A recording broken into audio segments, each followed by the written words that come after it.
Alright, so this is part 2 in our LinkedIn development series. If you haven't seen the first video, go back and watch that so you get caught up with us. We last left off with we were putting in skills and endorsements. We just went over how to add a few things to let employers know about things you've done and skills you've developed in the past. So we'll go back to the Sections tab, add education. This is another important part. From our sample resume, Joe had went to a fictional school called Grand River Community College. And go type in that he went 2012 through 2014. And we said he had an associate's in marketing. And that's all the information you really have to type in. There's a few more sections where you can add in grade, activities and societies, descriptions.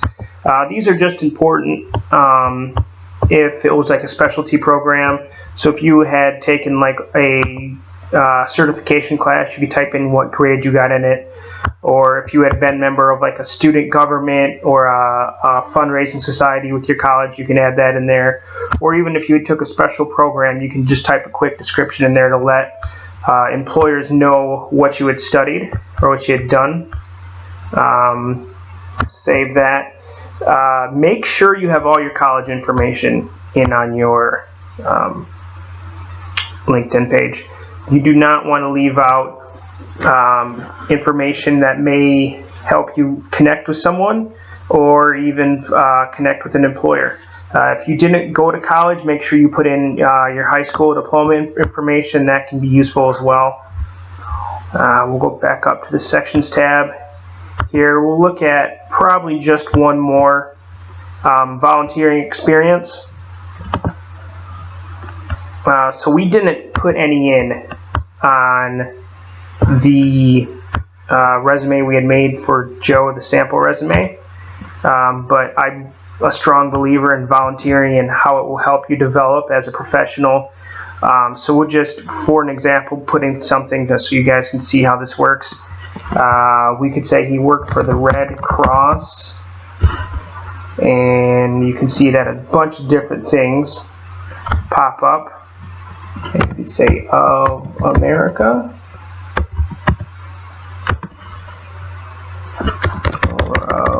Michigan. There we go. Enroll. He could have been in emergency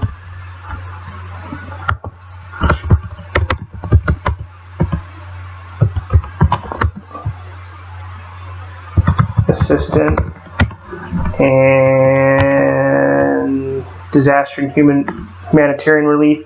You'll look at there's a long list of different types of causes essentially that you can add in. These would be good if you were getting into some sort of sustainability or nonprofit work or even a business that helps with social services, politics, science and technology.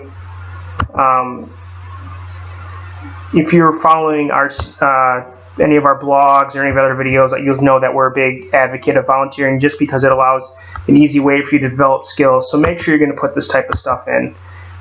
You would type in a month and a date and just give a good general description of what you had done during that volunteer program. So you could have said assisted with procurement of supplies, wrote action plans for local disasters, managed social media content for the Red Cross. Make sure you're going to put in everything that you did there, because that'll be a really important way to kind of slide across some of the things you've actually done in actual practice for an employer. And we're going to look at that last little section here.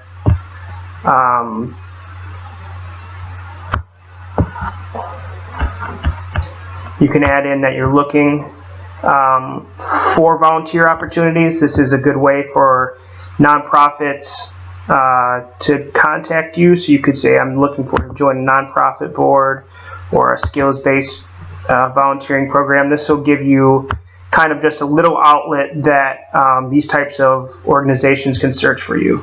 And you can save that. And that should come right up at the top. Yep. Alright, so if you go back and you look at our profile strength, you see that we're getting into advanced. You're going to want to get into at least the expert section. So the next part I'm going to go over with you really quick is adding companies. You'll see that Joe, his main skill base that he's been developing is sales and customer service. So we'll go and start looking for a few things.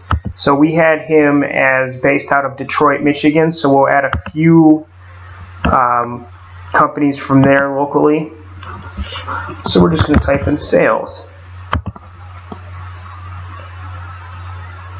And you can hop right on over to companies.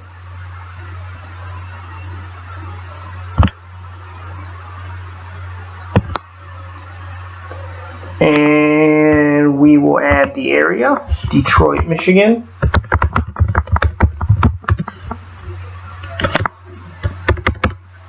Greater Detroit area. And see what it brings us back.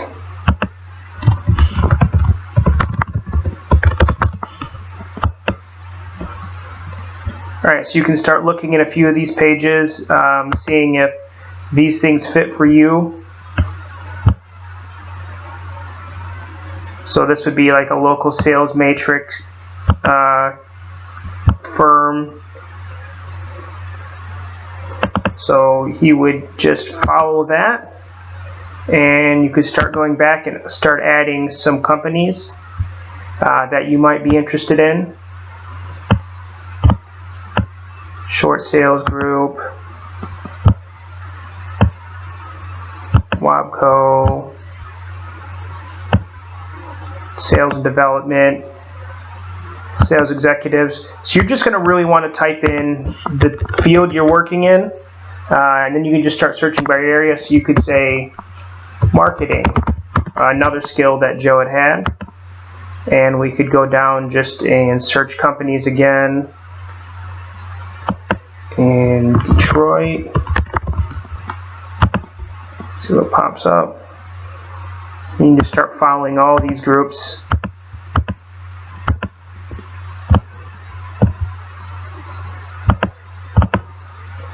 Another thing that I like to do, I advocate this to our clients, is add your local Chamber of Commerce. So you could say Detroit Chamber.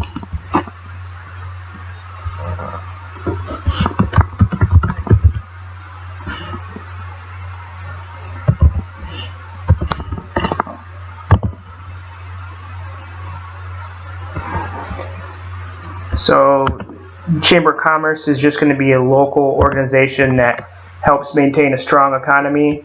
Also add your local United Way. That'll keep you in touch with local volunteer opportunities. And if you go back to your home page, you'll start seeing some of these in your feed. Wabco that we had added. Detroit Regional Chamber, and then you can just check into this every day, and it's almost like a Facebook feed, and you'll start to get a little bit more of a inside view of how the local field you're working in is going, and you'll get caught up with all the trends and possible job opportunities. We'll cut this video for right now. I'll have a third video coming out in a few days that will add to the last little pieces you're going to add to your LinkedIn page.